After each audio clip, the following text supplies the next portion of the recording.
بخش ثبت اسناد حالت شهروندی شهر ترسونزاده طبق نقشه کاری سالانه کنستیتوسیای جمهوری تاجیکستان درباره با قیدگیری دولتی ثبت اسناد حالت شهروندی برنامه رشد مقامات ثبت اسناد حالت شهروندی در جمهوری تاجیکستان برای سالهای 2014-2019 قانون جمهوری تاجیکستان درباره مراجعت شهروندان سپارش‌های وزارت عدلیه ریاست اسناد حالت شهروندی جمهوری تاجیکستان در یک جایگی با مقامات‌های خود اداره شهرک و دهات فعالیت نموده در سال جاری یک قطار کارها را به سامان رسانیده است.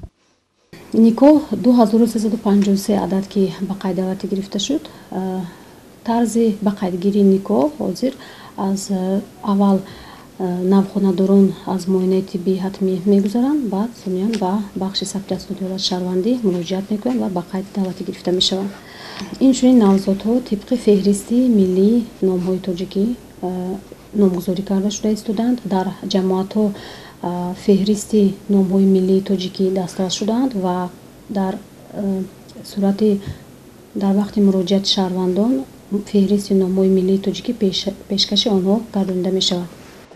بنابر اهمیت مهم داشتن ثبت اسناد حالت شهروندی در حیات شخصی هر یک فرد در جمهوری تاجیکستان سندهای معیاری حقوقی معین موجودند که همچون زمینه حقوقی برای تامین با قیدگیری اسناد حالت شهروندی و حفظ منفعت‌های قانونی شهروندی مساعدت می‌نماید.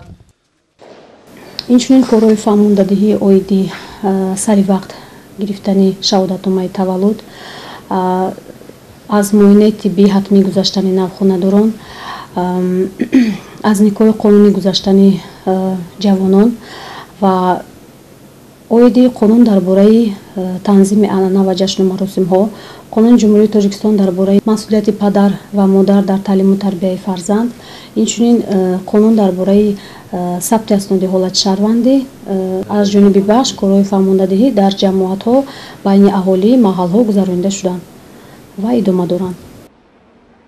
باید گفت که از جانب کارمندان بخش ثبت اسناد حالت شهروندی شهر ترسونزاده برای پیشگیری جداشوی عائله‌ها و سری وقت از قید نیکا گذشتن عائله‌های جوان کارهای ترغیباتی و تشویقاتی برده می شود، چون که آبادی وطن از آبادی هر خاندان و عائله ابتدا می گیرد و آبادی خاندان باشد از فرزندان سالم و صالح با خیرت و فرزانه سرچشمه می گیرد.